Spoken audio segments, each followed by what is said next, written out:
이런 얘기가 있어요. 한 남자가 하나님께 이렇게 기도했대요. 하나님, 저 예쁜 여자와 결혼하게 해주시면 절대 바람 피우지 않겠습니다. 그리고 앞으로 내가 바람을 피우면 저를 죽이셔도 좋습니다. 그러니까 이게 예쁜 여자가 자매가 나타나니까 마음에 욕심이 생겨서 하나님 앞에 그런 맹세까지 하는 거예요. 그래서 하나님이 허락을 해주셔서 아름다운 여인과 결혼하게 되었다고 합니다. 그런데 이게 살다 보면 생각이 또 달라지잖아요. 그 바람을 피우게 되었어요. 그런데 남자는 처음에 두렵죠. 왜? 하나님께 어떻게 했어요? 기도할 때 바람 피우면 죽여도 좋다. 근데 안 죽는 거예요. 그래서 그 후로도 몇 번 더 바람을 피웠는데 3년이 흐른 어느 날 배를 타고 가는데 큰 풍랑이 일어났다고 합니다. 그때야 비로소 옛날에 하나님께 했던 약속이 떠오르는 거예요. 야, 이제 내가 죽을 수도 있겠구나. 내가 하나님과의 약속을 깨뜨리고 바람을 피웠으니까. 그런데 한순간 또 이런 생각이 들더래요. 야, 나 혼자도 아니고 여기 150명이나 이렇게 타고 있는데 이 사람들 나 때문에 다 죽이실 하나님은 아니시지. 그런데 그때 하나님의 음성이 들렸어요. 야, 이놈아, 내가 너 같은 놈 150명 모으느라고 3년이 걸렸다.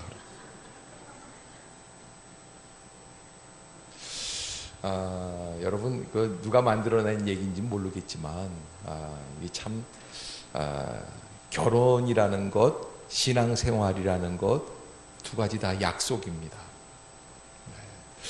누가 누구를 만나느냐는 것이 굉장히 중요한데 결혼은 이게 한 가문과 한 가문이 만나는 거죠. 그래서 그 만남 속에서 새로운 가정을 이루어 나가기 때문에 무척 중요할 수밖에 없습니다. 자, 오늘 창세기 23장 또 24장 이렇게 쭉 진행이 되면서 23장에서는 누가 죽었어요? 아브라함의 부인 사라가 죽었어요. 그래서 이 죽음의 이별이 있었던 그런 장이 23장이고 24장은 아들 이삭이 결혼하게 되는 장이다. 그래서 이삭의 결혼장이다. 그러니까 여러분, 죽음의 슬픔도 있지만 또 그 이후로 어떤 일이 벌어집니까? 그래서 하나님 앞에서 새로운 여인을 만나서 결혼하는 그런 기쁨이 또 24장에 기록이 되어 있습니다. 그런데 단순히 아들 이삭이 40쯤 돼가지고 결혼을 하게 되었다. 이 이야기가 아닙니다. 이 결혼을 하는데 이 결혼을 위해서 아브라함이 어떻게 이 결혼에 대하여 임하였는가 하는 것입니다. 이삭의 문제가 아니라 아브라함의 문제입니다. 자, 아브라함이 앞으로 지금부터 35년 더 살고 죽어요. 약 175세에 죽습니다. 사라가 죽은 지 35년 지난 뒤에 죽는데 이 35년의 시간 가운데 큰 사건 두 가지가 있습니다. 오늘 본문에 나와 있는 24장에 아들 이삭을 결혼시키는 문제고 또 그 다음 장에는 좀 망측한 얘기일지 모르지만 140세 된 할아버지가 또 새롭게 장가를 가세요. 여러분들이 안 놀라시네요. 그두라라고 하는 여인하고 결혼을 해서 장가를 가시는데 그런데 더 놀라운 얘기는 거기서 아들 6을 낳아요. 뭐 놀라지 않으시니까 더 이상 얘기할 필요도 없을 것 같아요. 그런데 여러분 24장에 아들 이삭의 결혼을 시키는 이 일은 무려 67절까지 이 24장이 길어요. 내용이 길어요. 사연이 있다는 거예요. 그런데 25장에서 아브라함이 결혼하고 아이를 낳고 6명이나 낳았다. 여러분 사실은 해외 토픽감으로 보면은 아들 이삭이 40살에 결혼한 거하고 그리고 아버지가 140세에 결혼한 거하고 어느 게 더 뉴스로는 좋습니까? 여러분, 뭐 요즘 같으면은 어디 저기 저 충청도 어디 뭐 저 충주점에 사시는 할아버지가 140세에 결혼을 했다 그러면은 세계 토픽감이죠. 예, 다 와가지고 그래 할아버지가 무슨 음식을 드셨습니까? 어떻게 운동을 하십니까? 근데 애를 또 6을 낳으면 아마 생중계를 할 거예요. 35년 동안. 그런데 성경은 참 이상해요. 아들 이삭이 결혼한 문제는 무려 65절에 걸쳐서 설명을 해주고 있습니다. 그리고 아브라함이 결혼해서 아이를 낳고 175세에 인생을 마치는 일에는 5절, 6절밖에는 안 됩니다. 이게 왜 그럴까요? 이삭의 결혼 문제는 무엇에 관한 문제예요? 구원에 관한 문제. 이 이삭이 결혼하는 이 과정을 통해서 앞으로 인류의 구원의 역사가 문제가 그 길을 통해서 이루어져 나가기 때문에 그렇게 장장 설명을 하는 거예요. 그런데 아브라함은 어떤 면에서 보면은 100세의 이삭을 얻고 그리고 그 이후에는 자기가 할 일은 사실은 다 했어요. 더군다나 아내 사라가 죽은 다음에 아들 이삭을 또 하나님께서 허락해 주신 혈통 안에서 결혼을 시킨 다음부터는 거의 모든 걸 다 끝낸 거나 마찬가지예요. 가끔 배우들 가운데 아주 옛날에 탑 스타들이 있습니다. 아주 그냥 최고의 스타예요. 그런데 요즘도 그런 분들이 가끔 나와요. 근데 가끔 나오는데 그분들 연기가 길게 나옵니까? 짧게 나옵니까? 짧게 나와요. 왜 짧게 나와요? 한물 같기 때문에. 아브라함이 여러분 우리 인간의 흥미, 인간의 관심으로 보면은 140세에 결혼해서 아들 6명 낳은 게 훨씬 흥미 있습니다. 무슨 정력제를 먹었느냐 뭐 이렇게 다 생각할 거예요. 그런데 성경은 그런 일에는 관심이 없어요. 그리고 아들 이삭을 끝까지 어떻게 결혼시키느냐 하는 이 문제에 깊은 관심을 나타내고 있습니다. 그래서 오늘 우리가 24장을 묵상하면서 하나님께서 이 아브라함 가정에 주시는 이 귀한 축복이 어떻게 다음 세대로 이어지고 있는가 하는 것입니다. 자, 1절 한번 보겠습니다. 1절 시작. 아브라함이 나이가 많아 늙었고 여호와께서 그에게 범사의 복을 주셨더라. 아멘. 이제 몇 살이에요? 나이가 140세쯤 되니까 이제 좀 나이가 많아서 늙었다라는 얘기가 나오기 시작을 합니다. 자, 예, 그렇게 범사에 많은 복을 주셨습니다. 그 복을 누렸습니다. 아브라함이 그 복을 누리며 살아가고 있습니다. 그런데 이 복을 누리는 가운데 아브라함이 그 복을 끊어지지 않게 전달하는 그 일을 추진해 나가고 있습니다. 2절입니다. 시작. 아브라함이 자기 집 모든 소유를 맡은 늙은 종에게 이르되 청하건대 내 허벅지 밑에 내 손을 넣으라. 아멘. 중동 지방에서 중요한 약속을 할 때, 요즘 우리나라에서는 중요한 약속을 할 때 어떻게 해요? 여러분 잘 약속을 안 해보셨나 봐요. 이렇게 새끼손가락을 걸어요. 그리고서는 이걸로 한 다음에 어떻게 해요? 그 다음에는 도장을 꾹 찍어요. 그래도 요즘은 또 나온 게 새로운 버전이 복사, 그 다음에 사인, 뭐 이런 게 있더라고요. 그런데 중동 지방의 옛날, 지금부터 한 3, 4천 년 전에 맹세를 할 때는 어떻게 하느냐. 이 하인이 주인의 환도뼈 밑에, 엉덩이 밑에다 손을 집어넣습니다. 그게 가장 중요하다고 생각을 하고 거기에 손을 넣고 약속하는 거예요. 예, 마치 조폭들이 입단식 할 때 어떻게 합니까? 여기다가 이렇게 쫙 칼을 그어가지고 피하고 피를 쫙 해서 그거를 이렇게 짜서 마시든지 뭐 그러지 않습니까? 예, 잘은 모르겠는데 그렇게 하는 것처럼 그런 약속이 바로 지금 이제 아브라함이 자기 하인 엘리에셀이라는 사람이거든요. 이게 아브라함에게 있어서 가장 소중한 하인입니다. 그 형제나 다름없는 하인. 그 사람과 약속을 하는데 무엇을 약속을 하느냐? 자기의 전 생애를 걸고 자기의 전 재산을 걸고 약속을 합니다. 3절 한번 보겠습니다. 시작. 내가 너에게 하늘의 하나님 땅의 하나님이신 여호와를 가리켜 맹세하게 하노니 너는 내가 거주하는 이 지방 가나안 족속의 딸 중에서 내 아들을 위하여 아내를 택하지 말고. 아멘.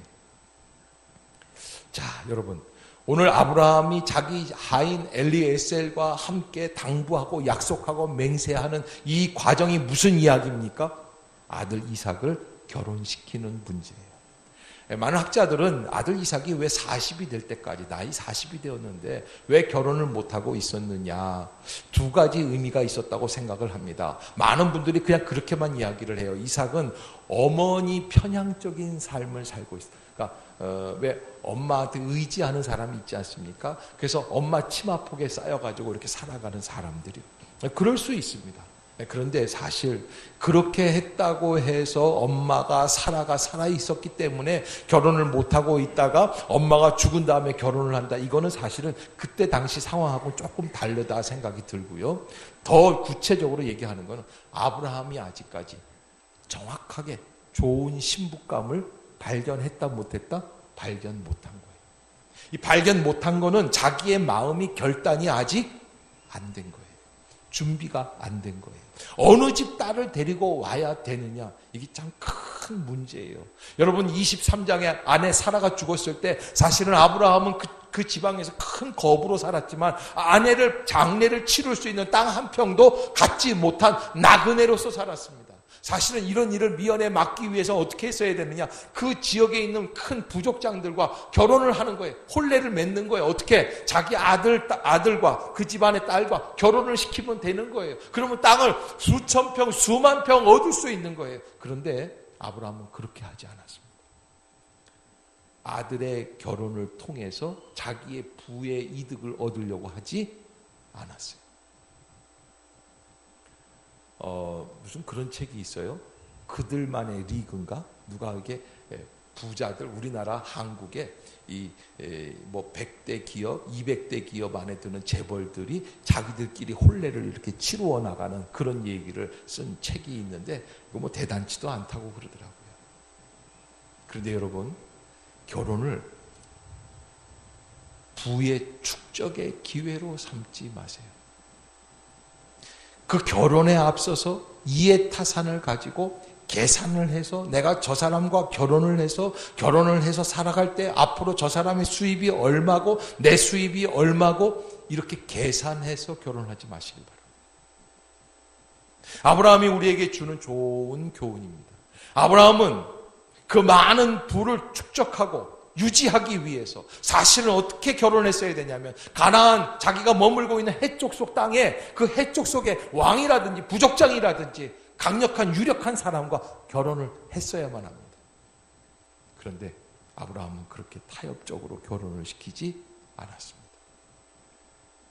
그는 결혼에 있어서 단 한 가지만 생각하고 있었습니다.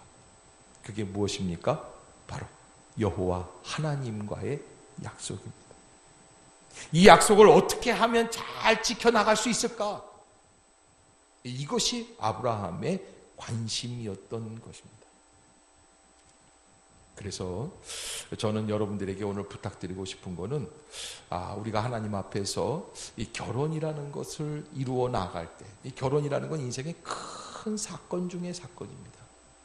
여러분, 뭐 고등학교, 중학교, 아니면 심지어 대학도 좀 성적이 안 좋거나 뭐 한 번 떨어져도 재수하면 되는 것이고요. 뭐 이렇게 할 수 있어요. 그런데 결혼은 한 번 잘못하면 큰 어려움이 오게 됩니다. 이게 만남이라는 게 굉장한 일이에요. 그래서 누구를 만나느냐가 그의 인생의 모든 행복과 불행을 결정하게 되는 사건이라는 거예요. 그래서 결혼을 할 때 우리가 가장 강력하게 생각해야 되는 것은 하나님의 영적 약속입니다. 영적 교훈입니다. 그것만 생각해야 합니다. 그렇지 않으면 잘못된 인생을 살아갈 수 있는 우리 모두가 되게 되어 있습니다. 그런 면에서 북한에서 탈북자가 와서 그런 얘기를 하는데, 평양에서는 이혼율이 0%라고 그래요. 아니 그래서 그랬어요. 아니 그럼 평양 사람들은 결혼하면 한 사람도 이혼 안 합니까? 이혼을 하긴 한대요. 근데 이혼을 하려면 어떻게 해야 되냐면 평양을 떠나야 된대. 이혼을 하려면 평양을 떠나야 된대. 그래서 평양을 떠나지 않기 위해서 이혼을 안 하고 사는 사람들이 대부분이라는 거예요. 왜? 평양 안에 살면은 엄청난 혜택을 누리면서 사는 거예요. 평양 시민들은요, 오늘 저녁 때 뭐 먹을까? 이거 고민하는 거예요. 그런데 평양 밖에 있는 사람들은 어떻게 사느냐면 뭘 먹을까가 문제가 아니라 먹고 살 수 있을까가 문제예요. 그렇게 차이가 나거든요. 그러니까 평양시 안에 있는 사람들은 이혼하지 말라는 거예요. 그 혈통끼리 다 살아가서 그걸 지키라는 건데, 그런 면에서 볼 때 우리가 내가 정말 결혼을 어떻게 생각하는가 하는 것을 한번 깊이 생각해 봐야 할 것입니다. 지금부터 약 300년 전에 미국의 뉴 잉글랜드에 유명한 법률가인 리처드 에드워드라고 하는 분이 있었어요. 그 부인이 엘리자베스 터틀이라고 하는데 믿음의 여인과 결혼을 하게 되었습니다. 그 아들이 티모시 에드워드인데 이분이 아주 유명합니다. 그런데 이 티모시 에드워드의 또 아들이 조나단 에드워드라고, 사실은 할아버지보다 아버지보다 더 유명한 사람이 되었습니다. 왜냐하면 이분은 목사예요. 미국 초기 청교도 역사에서 가장 위대한 영향을 끼쳤던 분이 바로 이 조나단 에드워드라고 하는 분인데 프린스턴 대학의 총장으로도 지냈습니다. 미국의 영적 대각성 운동에 있어서 가장 영향을 많이 끼쳤던 인물이 바로 이 조나단 에드워드. 이 조나단 에드워드에게 있어서 가장 유명한 것 중에 한 가지가 그의 부인이 실로 아름다운 여인이었다 그래요. 얼굴이 아름다운 게 아니라 믿음이 아름다웠다는 거예요. 신앙이 아름다웠어요. 사라 피어몬트라고 하는데 날마다 하나님께 깊은 기도를 드리는 기도의 여인이며 영혼을 사랑하는 여인이었다고 이야기를 합니다. 그런데요, 한 연구가가 가정을 연구해 보는데 이 조나단 에드워드의 가문을 연구하는데 지금까지 그의 후손이 약 873명이나 이어졌는데 그 중에 대학 총장을 지낸 사람이 12명, 교수가 65명, 의사가 60명, 성직자가 100명, 군 장교가 75명, 저술가가 80명, 변호사가 100명, 판사가 30명, 공무원이 80명, 하원 의원이 3명, 상원 의원이 2명, 미국 부통령까지 지낸 사람이 1명이 배출되었다는 거예요. 그리고 나머지는 평범한 신앙인이었지만 아름다운 인생을 살았던 후손들이 265명이 있었다는 거예요.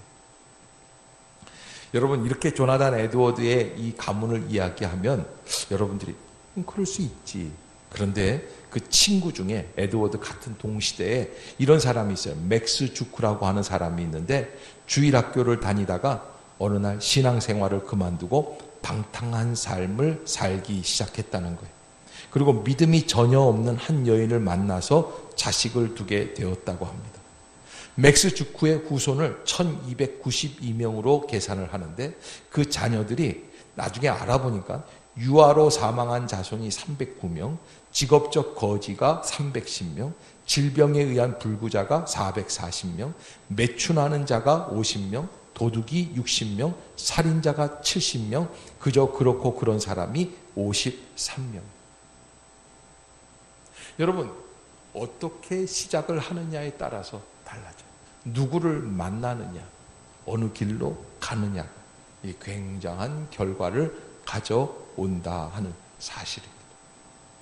오늘 아브라함은 아들 이삭을 결혼하는 일에 있어서 딱 한 가지 그가 강조하는 게 있습니다. 자, 여러분, 오늘 본문을 다시 한번 볼 텐데 4절을 한번 다시 봅시다. 시작. 내 고향, 내 족속에게로 가서 내 아들 이삭을 위하여 아내를 택하라. 여러분, 아브라함이 60여 년 동안 이 가나안 땅에 와가지고서는 사람들 살아가는 걸 쭉 보니까 이게 가당치가 않은 거예요. 이 지역 사람들이 병들은 거예요. 썩어 빠진 거예요.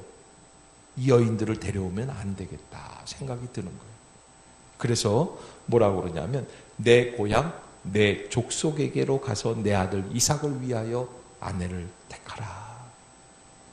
그러니까 이 엘리에셀이 또 얘기를 합니다. 5절 시작. 종이 이르되 여자가 나를 따라 이 땅으로 오려고 하지 아니하거든 내가 주인의 아들을 주인이 나오신 땅으로 인도하여 돌아가리까. 아멘. 그러니까 여러분, 이게 엘리에셀이 지금 아브라함에게 묻고 있는 게 무슨 얘기입니까? 주인은 하나님의 말씀 때문에 순종하고 65년 동안 지금 저기로 나그네로 살았어요. 그런데 주인의 의도가 만약에 그 하란 땅에 있는 주인 가문에 있는 여자를 데리고 와서 결혼을 시킨다고 하는 것에만 관심이 있다고 한다면, 그러면 만약에 그 여인이 안 오면 아들 이삭을 어떻게 하면 돼요? 데려가면 되는 거예요. 여러분들은 지금 아브라함의 입장에서 성경을 보니까 그거 왜 안 오지? 이거 큰 부잣집이고 이렇게 하면 오는데, 근데 여러분 만약에 정말 여기에서 서울대학 나오고 서울의대 나오고 뭐 이렇게 예쁜 딸이 아주 잘 키운 딸이 있는데 태국의 왕자가 결혼을 하지, 시키겠어요? 쉽지 않아요. 여러분 얼굴 이렇게 보니까 눈동자가 흔들리는 사람이 있어요. 까짓 거 한번 가죠 뭐. 그런데 안 그래요. 쉬운 게 아니거든요. 그러니까 하란 땅에서 가나안까지 이게 1000km 가까운 그 거리를 이렇게 따라온다는 게 쉬운 게 아니에요. 못 가는 거예요. 그러니까 엘리에셀이 이거 힘든데 그러면 아들 이삭을 데리고 가면 됩니까? 그랬는데 이 아브라함이 뭐라고 그래요? 예, 아브라함이 이렇게 얘기를 해요. 6절 시작.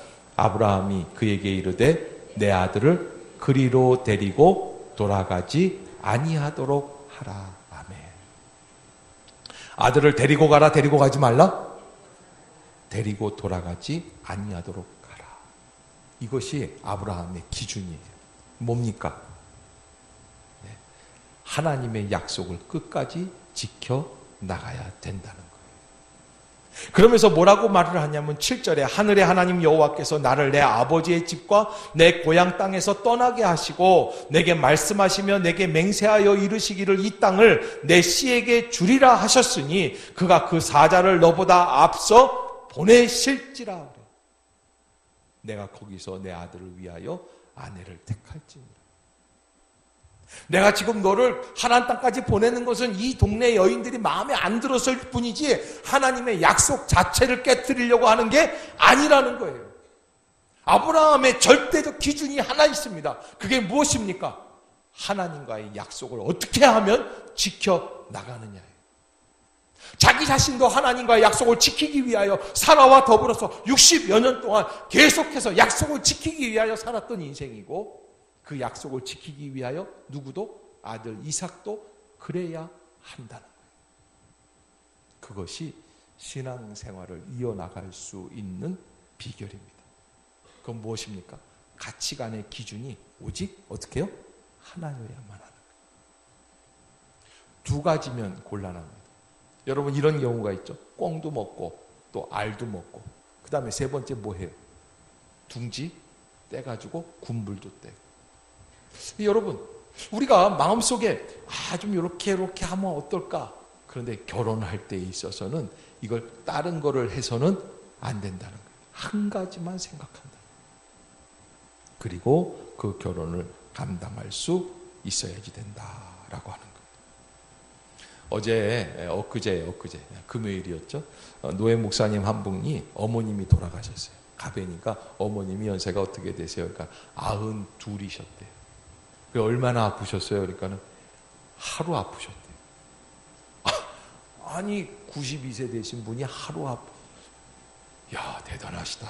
그런데 그 목사님이 저한테 뭐라 그러냐면, 이 목사님 정말 하나님이 하나님을 극진히 사랑하는 사람은 또 극진히 사랑해 주신다는 걸 제가 이번에 또 한 번 뼈저리게 느꼈어요.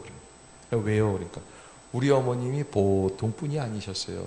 그렇겠지. 아들을 목사로 바쳤은 그 옛날에 그 아들을 바친 분인데 그 보통 분이겠는가 그랬더니 우리 어머님이 교회를 갔냐 안 갔냐.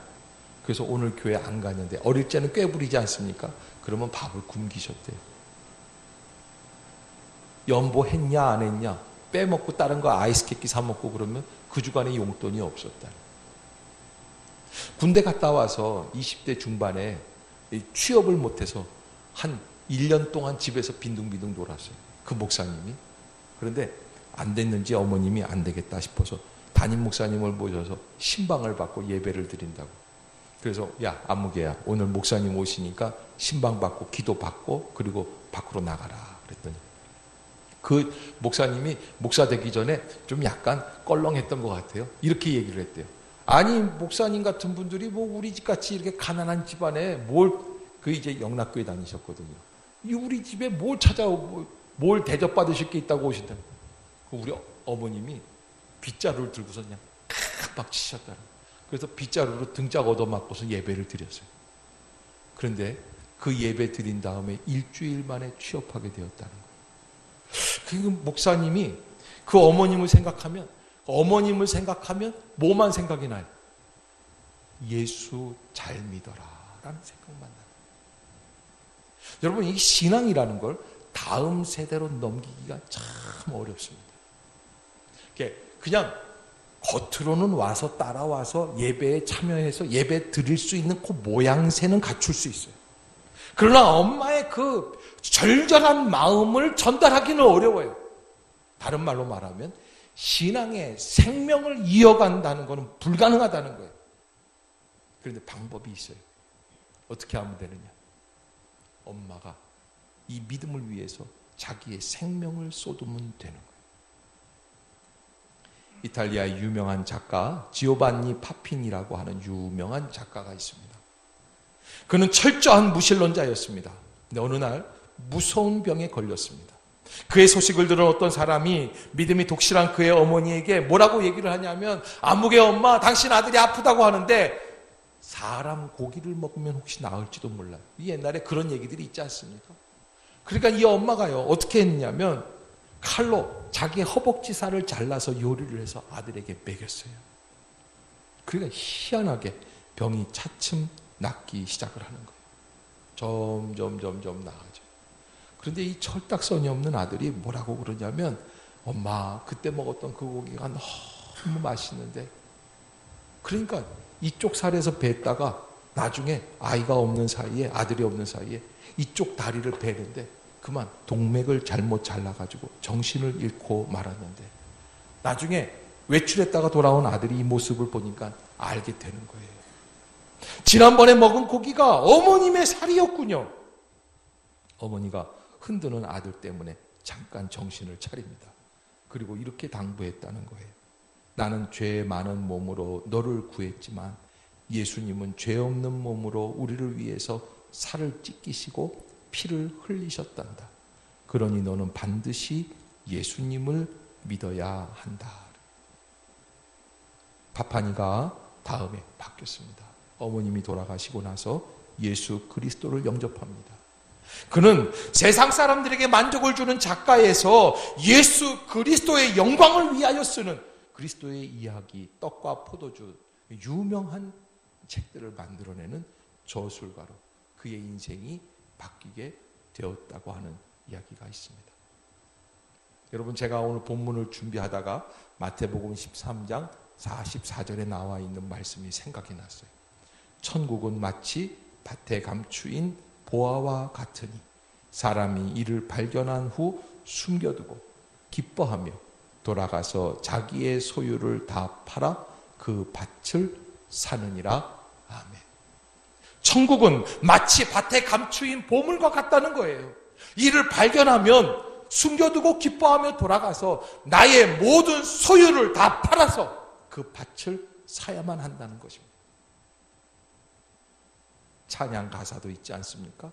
천국은 마치 밭에 감추인 보화, 땅속에 묻힌 아무도 모르는 보석. 그 보석 발견한 사람은 기뻐 뛰며 집에 돌아가 집 팔고 땅 팔고 냉장고 팔아 기어이 그 밭을 사고 말 거야. 아이들이 부르는 찬양이지만 저는 이 찬양 가사에 우리의 신앙, 천국을 위한 어떠한 결단이 있어야 천국이 다음 세대에 이어질 수 있는지가 나오고 있다고 믿습니다.